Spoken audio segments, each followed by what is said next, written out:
KTN Bangla TV only digital channel, so this channel does not promote any violent, harmful or illegal activities. All content provided by this channel is meant for an educational purpose only. এর থেকে ঘৃণ্য কথা কিছু হতে পারে না। ভারতবর্ষের জনসংখ্যার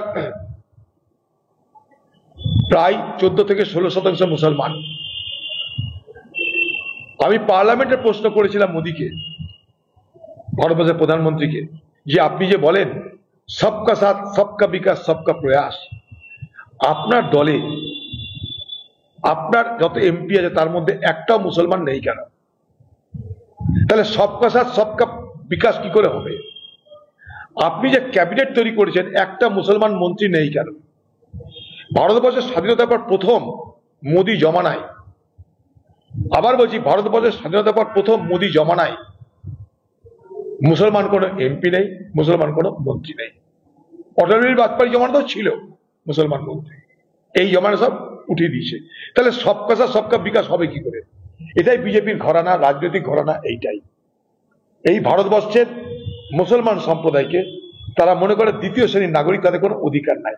আগামী দিন যদি বলে, আজকে তো বলছে যেটা প্রতিনিধি মুসলমানের তাড়িয়ে দেবে, আগামী দিন আমি অবাক হব না যদি কথা বলে যে মুসলমানদের ভোট দেওয়ার অধিকারই কেড়ে নিলাম, ঝামেলা মিটিয়ে দিলাম। এ কথা বিজেপির মনের কথা, সেটা বিজেপি বলতে পারছে না। আগামী দিনে সেটা বললে আমি অবাক হব না। এর থেকে কোনো অগণতান্ত্রিক, সংবিধান বিরোধী এবং ঘৃণ্য রাজনৈতিক উক্তি আর কিছু হতে পারে বলে আমি মনে করি না।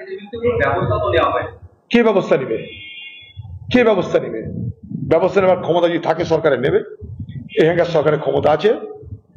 এখানকার সরকার কি করবে? এটাকে নিয়ে রাজনীতি করবে, এটাকে সোশ্যাল মিডিয়ায় দিয়ে তৃণমূল পার্টি মুসলমানদের এলাকায় প্রচার করবে, দেখছো তো এই তোমাদের বাঘ আসছে, আমি তোমাদের বাঘের হাত থেকে বাঘের মাসি রক্ষা করব, আমি বাঘের মাসি, আমি রক্ষা করব তোমাদের, না হলে এই দেখো বিজেপির বাঘ তোমাদের ঘরে ঢুকবে।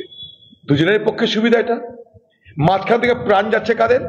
এ ভারতবর্ষের এবং বাংলার যারা ধর্মনিরপেক্ষ উদারবাদী রাজনীতি করি, অর্থাৎ আমরা দায়িত্ব নিয়ে বলছি, আমাদের বিপদ হচ্ছে, আমাদের বিপদ বাড়ছে।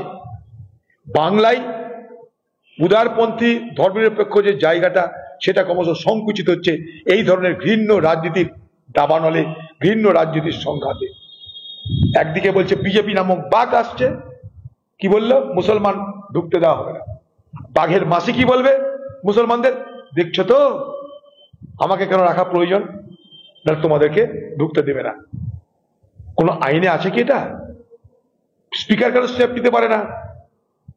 নেক্সট স্পিকার স্টেপ, বাংলার সরকার নেক্সট স্টেপ, তা করবে না। এটাকে উত্তেজিত করে রেখে দিবে, দিয়ে বলবে মুসলমান রাস্তায় না নামলে দেখছো তো, ভোট লুট না করলে বুঝছো তো, অন্য পার্টি করলে বুঝছো তো তোমাদের ক্ষতি। আমরা বলছি হ্যাঁ, ধর্মনিরপেক্ষ শক্তির দরকার এই বাংলায়। কারণ এই যে দুই দল, এক দল ক্ষমতায়, আরেক দল ক্ষমতায় আসার প্রচেষ্টায়, দুই দল দুটো সাম্প্রদায়িক মেরুতে বসবাস করে।